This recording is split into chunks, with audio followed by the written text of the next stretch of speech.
ఎరుగని బాటసారికి అనుబంధమై వచ్చింది ఒక దేవత.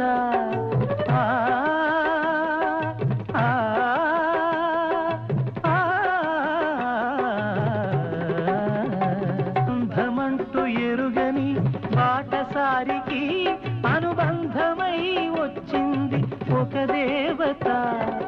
ఇంత చోటులోనే అంత మనసు ఉంచి, ఇంత చోటులోనే అంత మనసు ఉంచి నా సొంతమే అయ్యింది ప్రియురాలిగా.